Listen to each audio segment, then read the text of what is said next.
não há salvação que não seja pela educação pública, a gestão pública da educação pública. É isso que não tem como, assim, num país não tem investimento privado que vá dar conta das necessidades.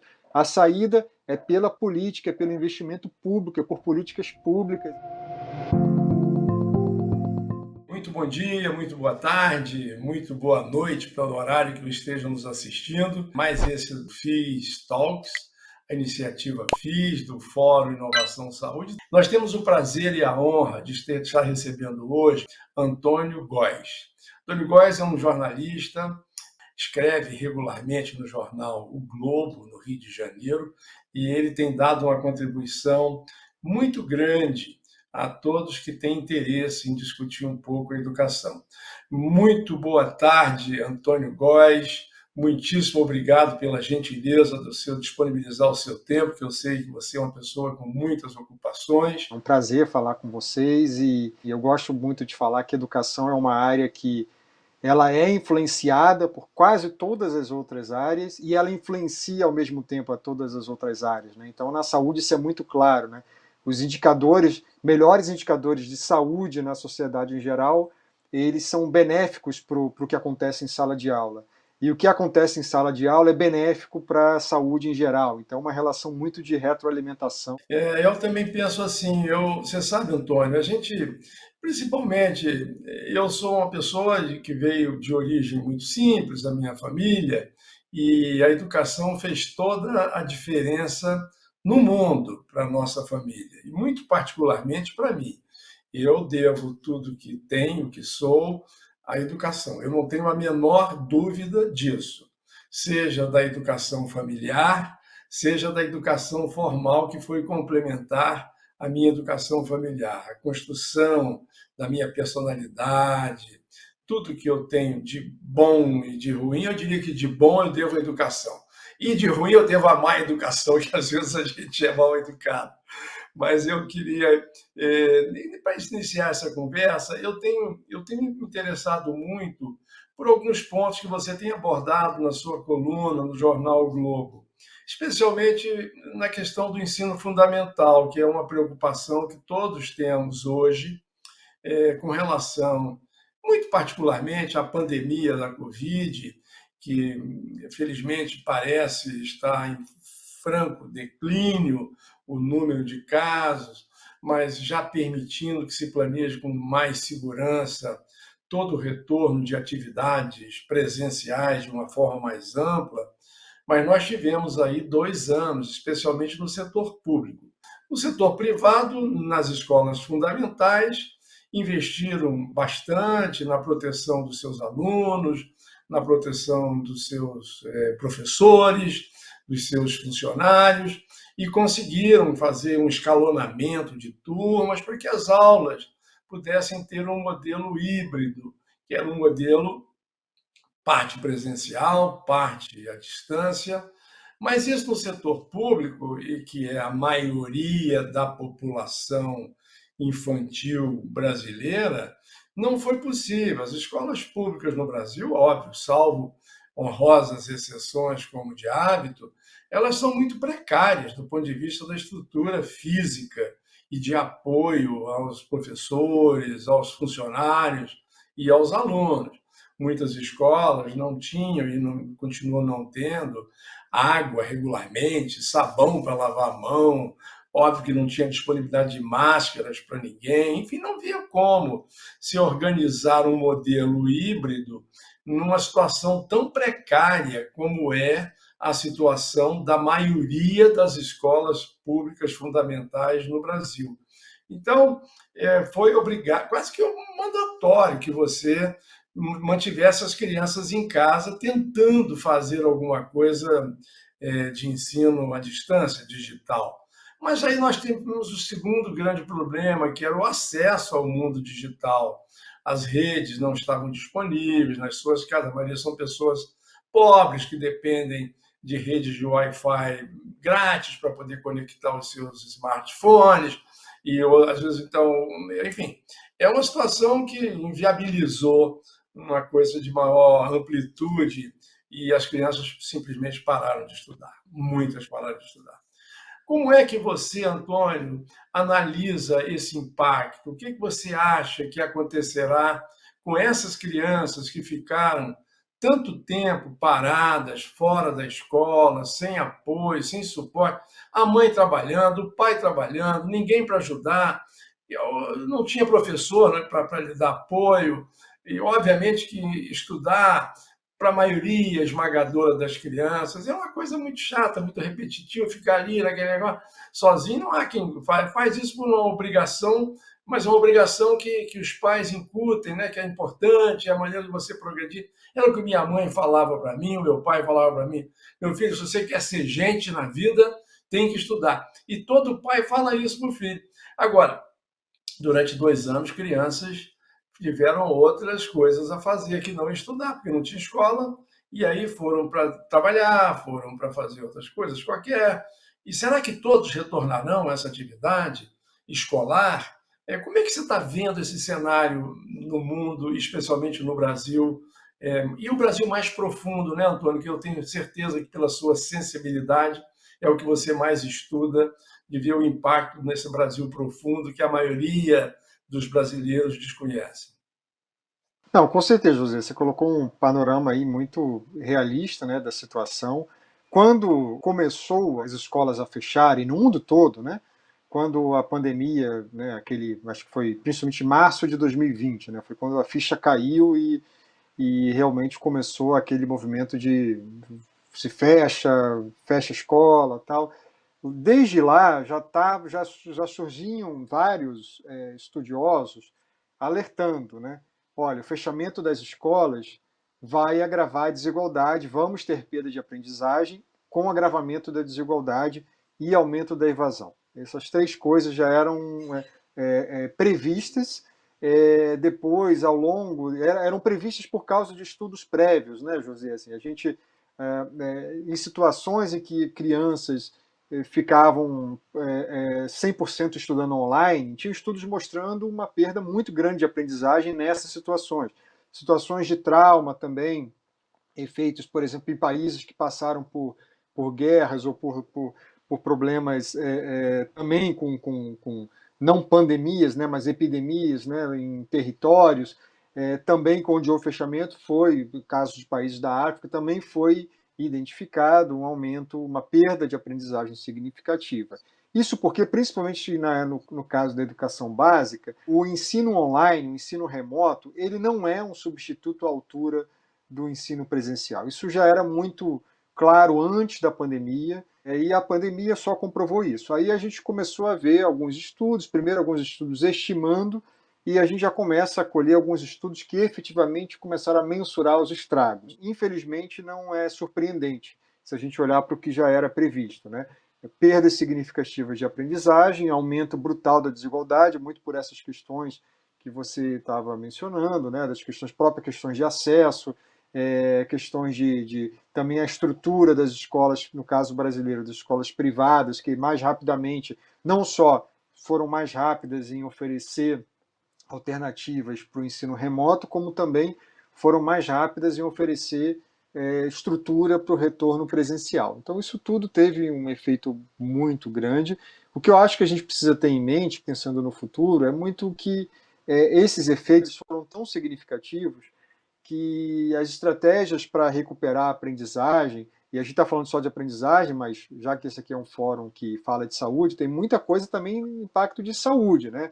Tem estudos mostrando, por exemplo, o impacto na educação infantil mesmo, até na mobilidade das crianças, de 3, 4, 5 anos. As escolas, creches, elas têm um papel importante não só na aprendizagem, né? Não só na aprendizagem, mas também no desenvolvimento físico, motor, e tudo isso está ligado à saúde, tudo isso influencia a aprendizagem, são as coisas que se realmente retroalimentam, né? Então, assim, o que eu acho, a principal mensagem que eu acho que a gente precisa ter em mente, a principal ideia que a gente precisa ter em mente é mesmo de que essa é uma crise longa. A estratégia não pode, assim, não é com aulas de reforço no próximo ano que a gente vai essas aprendizagens. Essas aprendizagens, a gente vai demandar um tempo e vai demandar diferentes estratégias, né? Então, uma criança que está fora da escola aos 8, aos 9 anos, para esse tipo de público, você tem uma certa estratégia de busca ativa, de trazer ela de volta. e a vantagem é que hoje é mais simples trazer ela de volta, né? Você oferece uma bolsa, aumenta o valor, oferece incentivos, né? É mais fácil trazer uma criança, não que assim, ela vai trazer sérias lacunas por ter ficado fora da escola, mas sou mais otimista no sentido de que é possível trazer essas crianças de volta. Aonde eu me preocupo mais é principalmente com relação à juventude, o jovem de 15, 16 anos, aquele perfil de jovem que já estava predisposto a abandonar a escola pré-pandemia e que a pandemia deu o empurrão que faltava para ele sair da escola, esse jovem é o que me preocupa mais, porque as estratégias para trazer ele de volta, elas vão ser muito mais difíceis, porque aí você já está tratando de, provavelmente, pode ser uma menina que já está com uma gravidez precoce não planejada, um menino, isso é um fator muito forte de risco, sempre foi para meninas, um menino que já estava com uma inserção precária no mercado de trabalho, sempre foi um fator associado muito forte à evasão do ponto de vista dos meninos. Então, esse é um público que eu acho que eu temo muito mais os efeitos nesse público do que os efeitos das crianças de menor idade, desde que, e esse é um baita de um desde que, eu paro por aqui minha primeira resposta, desde que a gente tenha estratégias para recuperar essa aprendizagem, no caso das crianças menores, ao longo do tempo, porque o impacto foi muito grande e não vai ser com 3 meses de reforço, 6 meses de reforço que a gente vai recuperar isso. É uma estratégia que tem que vir aí para os 2, 3, 4 anos. Você que está no métier, que sabe tudo, conhece tudo desse ambiente, como é que você está vendo isso dos governos? Né? Existe uma movimentação de governo nesse sentido? São vários governos, né? São 5.500 municípios, você tem 27 redes estaduais e o governo federal. Então, assim, a gente precisa de mais articulação entre esses entes federativos, né? Você falou muito assim do quanto que foi importante para a saúde ter o SUS, e na educação a gente não tem nada similar ao SUS, e é algo, inclusive, tem um projeto de lei tramitando no Congresso que tenta criar o Sistema Nacional de Educação, muito inspirado no SUS, mas por quê? Os esforços, muitas vezes, eles são sobrepostos. Você tem, por exemplo, cidades no Brasil em que você tem a rede estadual e a rede municipal no mesmo município, com escolas atendendo o mesmo segmento. Isso acontece principalmente no segundo ciclo do ensino fundamental, né, que para os mais antigos é o antigo o primário, né? Principalmente a faixa ali de 10 a 14 anos. Então tem muita sobreposição, então é necessária muita articulação. Então, primeiramente, assim, a gente precisa fazer um esforço de maior articulação. Agora, a gente oscila, assim, longe de mim querer traçar um quadro cor-de-rosa da educação brasileira, longe mesmo, porque não estamos nem perto disso, mas a gente vê, sim, iniciativas, às vezes, por exemplo, muito bem coordenadas. O Unicef tem uma parceria com a Undime, que é a organização que congrega os secretários municipais de educação, uma estratégia muito bem feita de busca ativa, de assim, como é que você articula programas de busca ativa de crianças, principalmente no caso da Unicef, está tratando principalmente de crianças, né? Então até 14 anos de idade, principalmente, é o foco deles. E assim, é óbvio que a maneira como isso vai ser implementada vai depender demais do território, da capacidade de cada território de implementar aquilo, mas tem uma preocupação, você vê uma preocupação nacional. Eu hoje de manhã, estava falando aqui, segunda-feira, 13 de dezembro, eu sou colaborador do Instituto Unibanco, estava num evento do Instituto Unibanco com o governo de Alagoas, em que eles estão fazendo toda uma estratégia de oferecer, por um lado, bolsas para jovens, uma bolsa para jovens que já abandonaram a escola e que têm que voltar para o supletivo, uma bolsa para jovens permanecerem na escola, uma bolsa para jovens concluírem a escola. Mas o que eu acho interessante, a gente não sabe ainda se vai dar certo ou não, o programa foi anunciado hoje, mas o que eu acho interessante da estratégia é que não basta oferecer a bolsa só ela é necessária nessa situação, mas ela é insuficiente. Se você não preparar a escola, então tem lá também parte do programa é ter um professor que vai ser uma espécie de professor tutor do aluno, que vai ficar mais próximo, vai estar conversando de forma mais próxima com esse aluno mais vulnerável. E se a escola não se preparar, assim, a gente não, eu estou esses dias, esses tempos, últimos meses, estou muito envolvido em leituras também sobre o passado da educação brasileira, por causa de um livro que eu estou escrevendo sobre as razões históricas do nosso atraso educacional. E uma das coisas que fica muito clara é que assim, o nosso sistema educacional sempre foi uma máquina de exclusão em massa, apesar de ter uma imagem meio romântica do que era a educação do passado, é uma imagem que é verdadeira para uma pequena minoria de sobreviventes de um sistema que sempre foi altamente excludente. Então, essa escola que é viciada, eu diria, em excluir, em reprovar, em entender o aluno assim, esse aluno não presta para estudar, então joga ele a própria sorte, reprova ele umas, duas, três vezes, o problema é dele, só que hoje em dia acho que a gente já está maduro o suficiente para perceber que o problema não é dele, o problema é nosso. Nós, como sociedade, o efeito de um jovem que é expelido do sistema educacional, a sociedade paga o preço disso de diversas maneiras. Paga em criminalidade, paga em saúde, paga em baixa produtividade da mão de obra. Então, todo mundo se prejudica quando um jovem é expulso da escola. Agora, então, assim, para resumir, assim, eu tenho visto, sim, algumas iniciativas, mas eu acho que elas precisariam de uma liderança muito mais forte, o que a gente não vê no atual governo federal. Eu acho que precisaria de uma liderança muito mais forte, com muita capacidade de articulação. O diálogo do governo federal com os secretários estaduais, com os secretários municipais é muito ruim. Ele já foi muito pior, mas assim ele é muito pro forma, né? Assim, não tem tanta articulação de políticas públicas, tanto que é muito comum, basta, e aí, para não parecer que em tempos tão polarizados, parece assim, então ele está falando porque ele é contra o governo.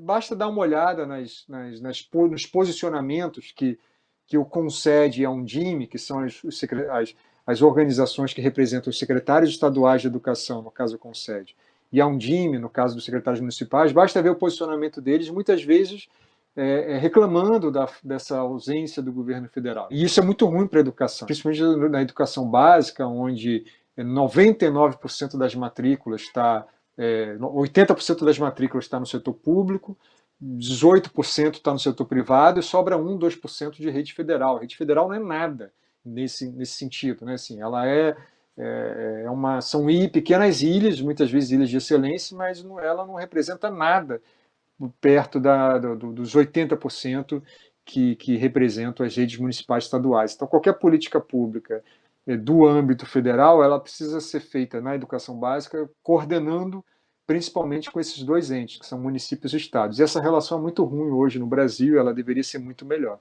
Você estava me dizendo há pouco, né, que você colabora lá no Instituto Unibanco, e eu pergunto, o setor privado tem se envolvido bastante? Porque essa questão do apagão, você citou agora aí, esse apagão de competências, de inteligências, de conhecimento, que a fuga das escolas pode gerar, pode trazer impactos e trará impactos muito severos para a nossa industrialização, seja ela de que porte for, seja a indústria de insumos, seja a indústria de produtos, seja a indústria de tecnologia, de inovação.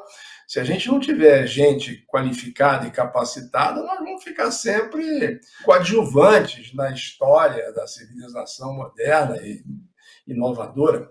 Então, eu acho que o setor privado precisa estar atento a isso. Eu não sei se anda a tempo. Você que caminha ainda bem nessas caminhadas do setor privado, conta para a gente aí como é que anda isso. As pessoas do setor privado têm tido essa preocupação, as grandes lideranças do setor privado, e de que forma, não só uma preocupação, mas de que forma estão agindo para que a gente possa reduzir esse gap que está se construindo, que é gigantesco em relação à educação no Brasil. Não há dúvida que de 30 anos para cá houve um aumento muito grande, não só da atenção, mas do investimento privado, investimento social privado, né? Assim, basta ver que assim, as principais empresas do Brasil, os principais empresários, têm suas fundações empresariais, em geral, com investimento em educação. É claro que educação, assim, às vezes as pessoas olham, quem olha de fora da educação, acha que é um setor muito calmo, tranquilo, onde as pessoas dão a mão e se entendem. Essa atuação do setor privado da educação também é muito. Tem atores que não gostam, que acham que há uma interferência indevida, que extrapolam o que deveria ser esperado deles. Então, assim, tem discussões enormes também no campo da educação sobre isso. Assim, não vou entrar em detalhes aqui, porque seria tema de uma conversa inteira, mas assim, o fato é, de responder de forma mais objetiva, que sim tem aumentado esse investimento social privado na educação e essa atenção das fundações empresariais, né? Assim, eu acho que tem também tido um amadurecimento. Você falou, por exemplo, tem uma entidade que se chama GIFE, GIFE, eu não sei de cabeça qual é a sigla, mas é algo como assim, um grupo de fundações empresariais, grupo de institutos e fundações empresariais. Eu acho que a sigla é essa. Mas o GIF é exatamente um grupo de fundações que está tentando coordenar os esforços dos seus investimentos de cada ente, de cada instituto, de cada fundação.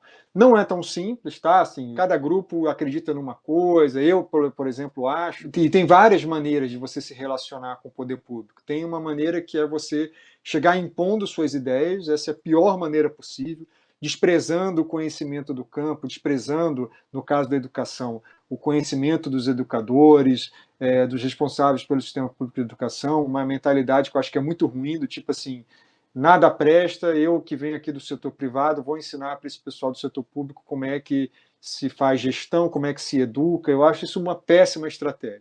Agora, tem também amadurecimento já no campo das fundações empresariais. Passou muito, né, daquela fase de filantropia, né, e hoje em dia, assim, você vê mais maturidade de, assim, de relacionamento com o poder público, no sentido assim, como é que eu consigo ajudar em escala, dando um apoio que não fique dependente de um recurso que é injetado aqui ou ali, que seja algo que seja sustentável, que seja uma gestão pública do setor público, ou seja, porque muitas vezes também uma das críticas que se faz a essa atuação das fundações empresariais é como se elas estivessem querendo, né, a privatização do setor público de educação. Para mim, na maioria das vezes, eu acho que essa é uma crítica, assim, não que possam ter setores que mirem isso, mas, assim, em geral, não é esse o perfil de atuação. Tem outras críticas que podem ser feitas, acho que tem que ser feitas mesmo, mas, assim, essa ideia de que essas fundações estão ali porque elas querem privatizar e destruir o setor público, eu acho que é um discurso raso, assim, não toca É um nem perto serviço. e assim, eu acho que não contribui tanto para o debate, eu acho que não contribui tanto para o debate que precisa ser feito de forma qualificada, né? Eu já usei, uma vez, eu fiquei muito orgulhoso quando você, José, falou que uma vez repetiu uma frase que eu usei numa das minhas colunas, que eu acho que no setor educacional a gente precisa, eu sempre achei que a gente precisava, né, buscar consensos, a gente continua precisando, mas eu acho que a gente está numa fase muito no Brasil de qualificar nossos dissensos, né? Então, assim, Fabricar vamos entender dissenso. o que cada um está se propondo, vamos fazer as críticas que têm que ser feitas. Ninguém está pedindo para todo mundo concordar com as políticas, a democracia pressupõe divergência de opiniões, de estratégias, mas vamos qualificar esse debate, porque eu acho que muitas vezes ele cai para um mocinho em bandido que é muito ruim, assim, muito vamos até e esse debate raso de tá ali os malvados que querem privatizar a educação, eu acho que eles acabam. Aí, quando a crítica é desse nível, ela não toca nas feridas. E tem muita ferida para ser tocada, é claro. Apesar de reconhecer a importância dessas fundações, dessa atenção do setor privado à educação, que a gente não se iluda. Assim, não há salvação que não seja pela educação pública, a gestão pública da educação pública. É isso que não tem como, assim, num país não tem investimento privado que vá dar conta das necessidades. A saída é pela política, é pelo investimento público, é por políticas públicas. Então, assim, não tem. Eu não sou daqueles que acha que, por exemplo, vamos fazer uma política de voucher, pega as escolas privadas, coloca os alunos da escola pública em escolas privadas. Eu não acho que isso vai funcionar no Brasil, por N razões, enfim, depois podemos falar, assim, mas por N razões eu não acredito, sou muito cético que isso dê certo no Brasil. Então, assim, não há caminho, não há salvação que não seja, na minha opinião, pelo o aumento do investimento público e pelo aumento da eficiência do investimento público. As fundações empresariais privadas elas podem dar suas contribuições, mas na essência a salvação vai estar na educação pública feita pelos gestores públicos. Concordo integralmente. Eu sou um filho do ensino público, então eu tenho absoluta convicção de que se não fosse desta forma, o meu caminho não teria sido caminhado. Então eu estou totalmente de acordo com isso, sabe, Antônio?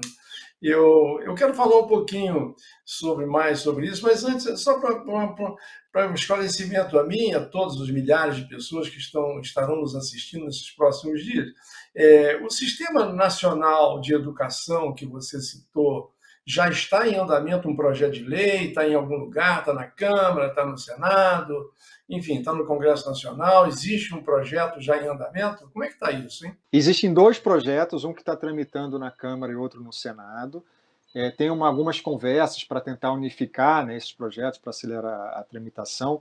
Recentemente, há coisa de 2 semanas, o projeto, se não me engano, da Câmara, não, o da Câmara, com certeza, ele foi aprovado na Comissão de Educação.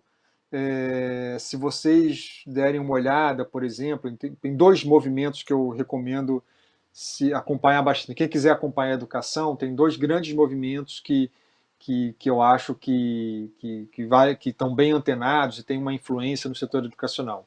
Um é o movimento Todos pela Educação, que tem na sua origem muito um financiamento de fundações empresariais privadas, né? Então, a gente está falando aqui do financiamento privado. E outro movimento também muito importante, muito relevante, é a campanha nacional pelo direito à educação. Aí já tem uma origem mais muito ligada aos sindicatos, aos movimentos associativos. Então, assim, eles nem sempre concordam, aliás, eles com muita frequência discordam entre si, mas são dois movimentos que eu respeito muito e que olhar, eu como jornalista, não fico só, obviamente, restrito a eles, mas, assim, para quem quer entender o debate educacional, eu recomendo sempre olhar para esses dois movimentos. E os dois se posicionaram com relação à aprovação do Sistema Nacional de Educação, ambos são favoráveis à criação do Sistema Nacional de Ah, que Educação, bom. mas tem questões ali que algumas críticas de aprimoramento, né? Então, assim, Dá para qualificar os dissensos, pelo jeito. assim, a gente gostaria que esse dissenso fosse mais qualificado. Inclusive, entre essas duas organizações, nas quais em ambas eu tenho amigos, assim, às vezes dá uma tristeza você ver no setor educacional, assim, de, poxa, você não precisa dar as mãos e estar defendendo tudo junto, mas, assim, tem certas bandeiras que seria possível, pelo menos, ou qualificar os dissensos, ou achar pontos mínimos, e pelo menos aqui vamos remar junto e Claro. não é tão pacífico quanto eu acho que deveria ser. Mas, enfim, são movimentos, têm suas dinâmicas, a questão política acaba influenciando muito, mas são ambos movimentos muito respeitados, assim, e eu recomendo a todos que querem conhecer um pouco que acompanhem os dois. Eu acho muito importante que todos que estão nos vendo e nos ouvindo possam estar participando disso. Eu acho que por exemplo, não conhecia, eu desconhecia a existência de um projeto de lei para criar um Sistema Nacional de Educação. Eu acho que nós temos que divulgar isso. E eu vou fazer essa divulgação através do nosso Fórum Inovação Saúde. É importantíssimo. E vocês da saúde têm muito a contribuir, né? Porque com os erros e Sem acertos, né? A gente dúvida, sabe que o SUS também não sem é dúvida, sem ele não é dúvida. perfeito. Tem muitas questões do SUS muitos exemplos aprendizados do SUS e que certamente merecem ser absorvidos pela educação. Perfeito. Antônio, antes de passar ao tema final, que é a questão da educação de adulto, eu hoje li o seu artigo no jornal o Globo falando dessa questão da educação à distância, que está prevalecendo em muitas unidades educacionais de nível superior e que poderá e que deveria existir uma regulação. Você sugere no seu parágrafo final que se construa algum modelo regulatório que tenha minimamente uma capacidade de exercer níveis de habilidades que precisam ser desenvolvidas para que as pessoas se sintam, de fato, qualificadas e com as competências bem definidas para aquilo que ele definiu, ele escolheu fazer, virou escolões, muitas, não estou dizendo todas, obviamente tudo sempre tem as boas, graças a Deus, as boas exceções. Existem ótimas organizações educacionais que utilizam ensinos híbridos e outros ensinos à distância. O modelo híbrido está chegando com força digital, com inteligência artificial, e isso vai mudar totalmente a dinâmica do nosso país para melhor, eu acho, com a chegada do 5G já este próximo ano, nós vamos poder transmitir tudo em bandas muito largas, com velocidades gigantes, fazendo coisas muito boas no ensino. Então, eu sou muito otimista com relação ao ensino digital, mas ele precisa ser regulado para não se transformar num escolão de terceiro grau de qualidade inferior no ensino à distância, como qualquer coisa sendo certificado. Então, não é possível que seja assim. Eu aplaudo de pé o seu artigo de hoje, gostei demais dele. Mas antes de você falar sobre isso, nesses minutos finais, eu queria focar no professor, porque nós já falamos dos alunos, nós já falamos das instituições, já falamos de financiamento, das integrações, mas a figura, para mim, a figura principal do sistema é o professor. É o professor que foi criado no modelo analógico, muitos, que tem pouco acesso a modelos digitais, que a pedagogia moderna ele não incorporou, porque nós temos poucos pedagogos no Brasil, assim, muito pouca gente, e a gente vai ter que mudar isso e empoderar o professor. Eu estou cada vez mais seguro de que o professor, nesse país tão assimétrico, tão desigual como o nosso, tem uma força gigantesca que precisa ser fortalecida para que ele possa ser esse agente da transformação. Você tem visto algum movimento objetivo de fortalecimento na qualificação dos nossos docentes no Brasil?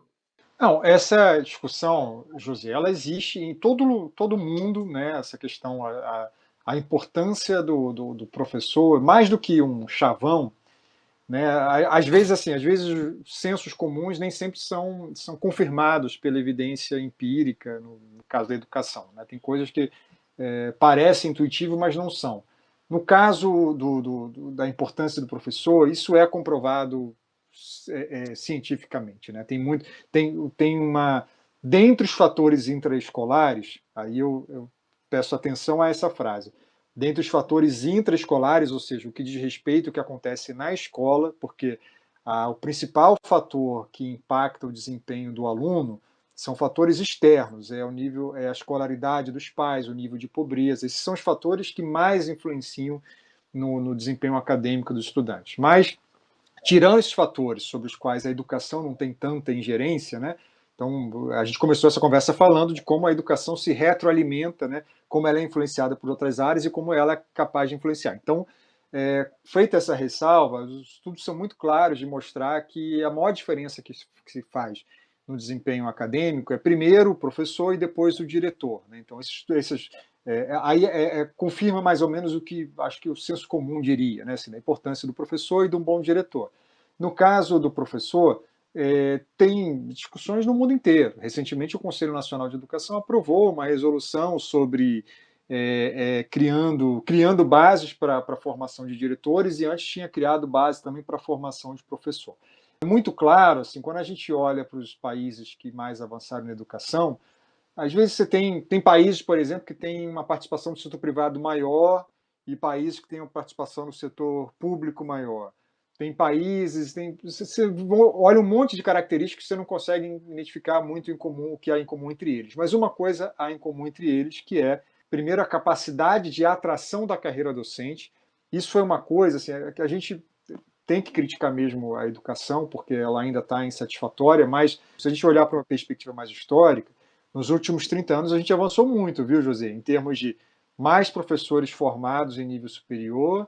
O salário dos professores ele está se aproximando mais, não estou dizendo que ele está igual, tá? Ele está se aproximando mais do salário médio dos profissionais com nível superior em outras da média, né? Não estou falando comparar com um médico que está mais ali na ponta da distribuição de renda é difícil, mas na média dos profissionais de ensino superior, os professores estão chegando mais próximos dessa média. Então, você precisa ter atratividade da carreira para que mais jovens talentosos queiram ter essa carreira. Você precisa ter uma formação que não é que despreze a teoria de maneira alguma, tem que desprezar a teoria, mas que dialogue mais com a prática, ou seja, que concilie mais a teoria e a prática. Você precisa ter também condições de carreira, incentivos na carreira para que aquele professor continue aprendendo.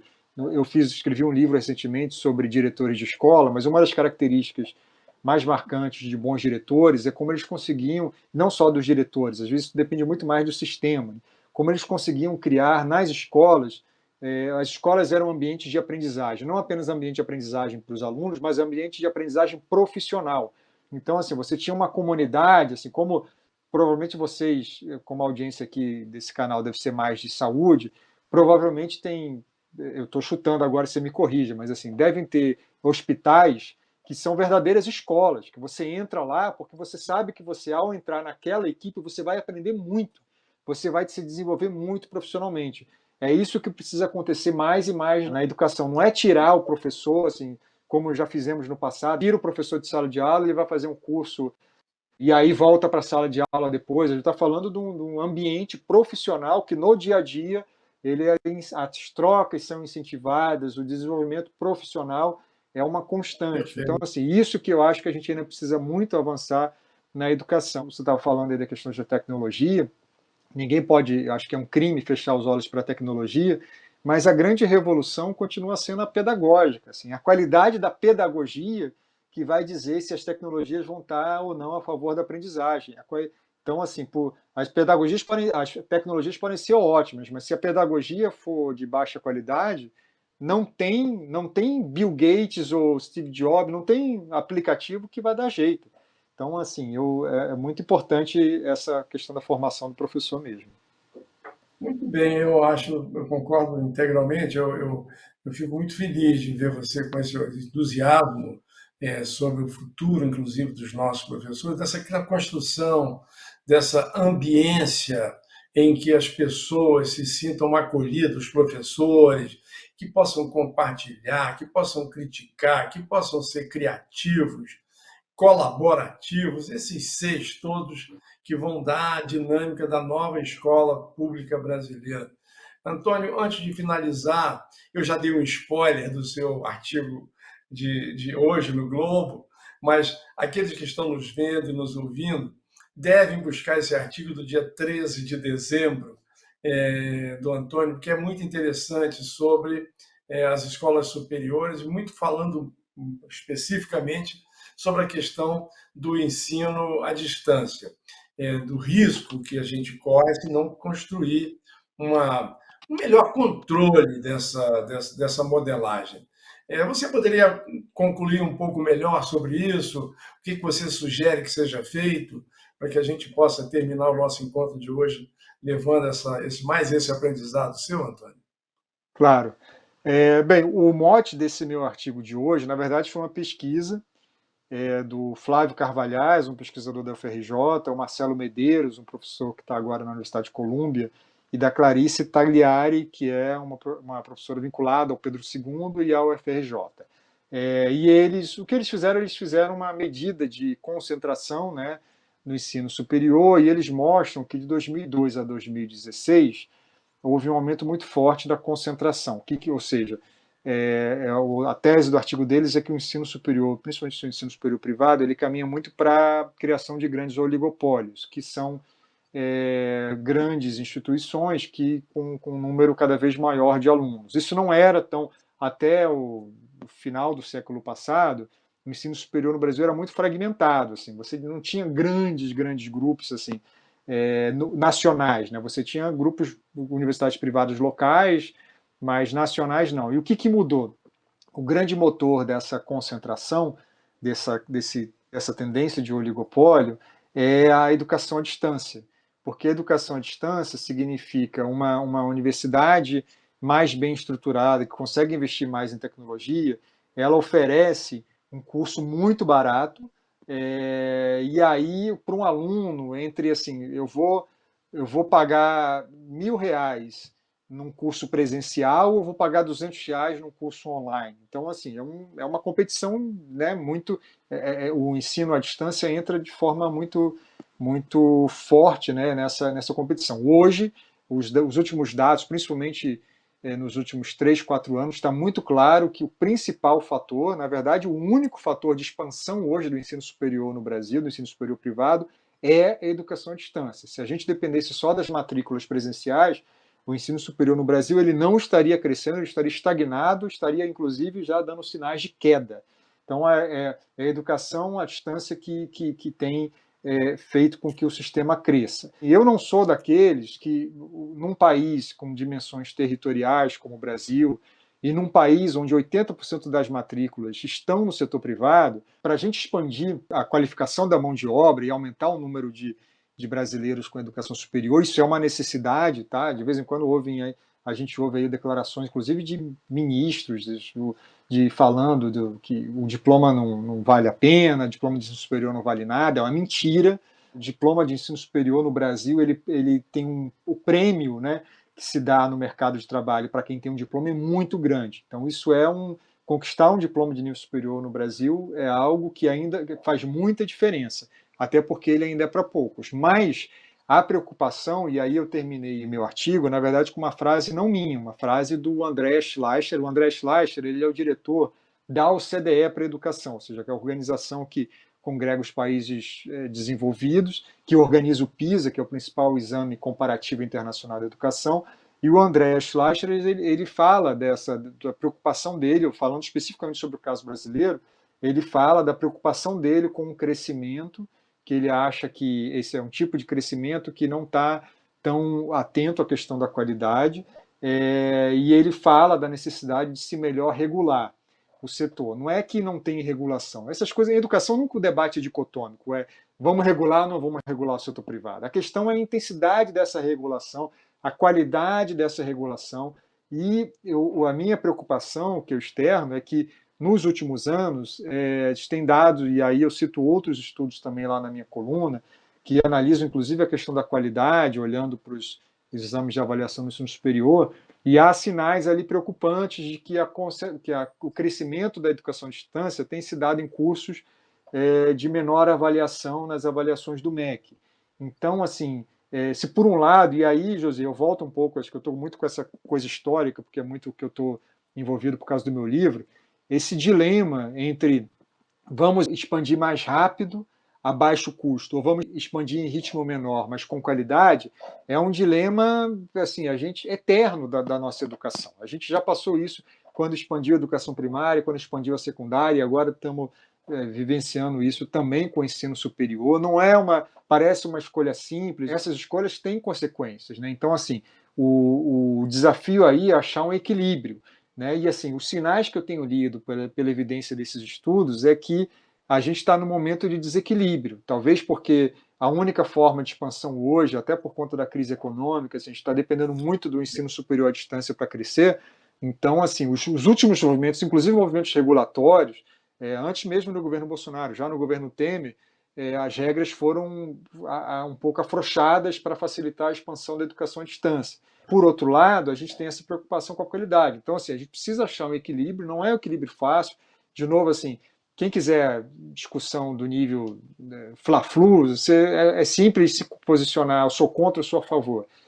Mas eu acho que o desafio da política pública é você achar o equilíbrio entre o incentivo à expansão, porque a gente precisa expandir, e não dá para expandir a educação superior no Brasil sem contar com o setor privado, sem contar com a educação à distância. Então você precisa achar um equilíbrio, e eu acho que a gente está num momento de desequilíbrio. Seria importante a gente ter uma reflexão para correção de rotas, para que a gente continue expandindo com mais garantia de que essa expansão não está sendo tão deletéria em termos de qualidade. Esse é o maior risco que eu vejo agora, e a formação de oligopólios em qualquer área econômica, ela é preocupante, porque assim, é da natureza do setor privado que você vai buscar o lucro. Só que quando isso está muito concentrado, isso é um problema econômico, não é só um problema para a qualidade da educação.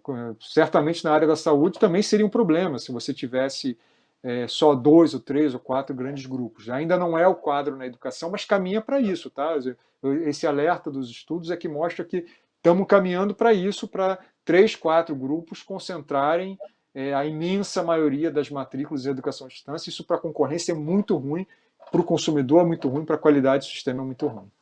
Eu concordo, eu acho que na questão da saúde, essa consolidação do setor privado, especificamente, com a formação de grupos empresariais, felizmente, essa era uma preocupação que eu tinha, sabe, Antônio? Que se essa consolidação ficasse concentrada em um ou dois ou três grupos somente, que o embarque tecnológico, que as inovações, que as melhorias, elas não fossem necessariamente realizadas, porque já está ali, está tudo, esses grupos dominariam tudo e fariam uma medicina de segunda categoria. Graças a Deus, o setor tem feito, tem se criado grupos, mas vários grupos, e esses grupos competem entre si pela qualidade. Eu acho que você abordou dois pontos que eu queria só ressaltar. O primeiro, que me parece ser a questão da garantia do acesso. Acesso é a palavra-chave para tudo quanto é área da economia, seja saúde, educação, transporte, habitação, digna, o que seja, é acesso. Mas é um acesso que garanta às pessoas, no caso do ensino superior, a sua titulação, porque a titulação, especialmente para o pobre, que é a maioria do brasileiro, é muito importante, a autoestima.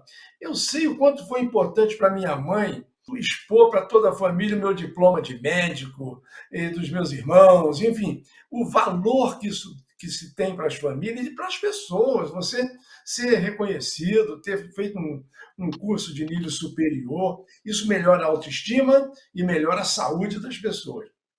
Mas isso precisa ser feito com a qualidade. Então, garantir o acesso com qualidade, e que seja uma qualidade que seja equânime, que ela tenha, de fato, permita ao pobre, ao rico, ao remediado ter um acesso a uma escola superior de qualidade, que no final ele tenha não somente o diploma, mas também tem um conhecimento para compartilhar, é muito importante.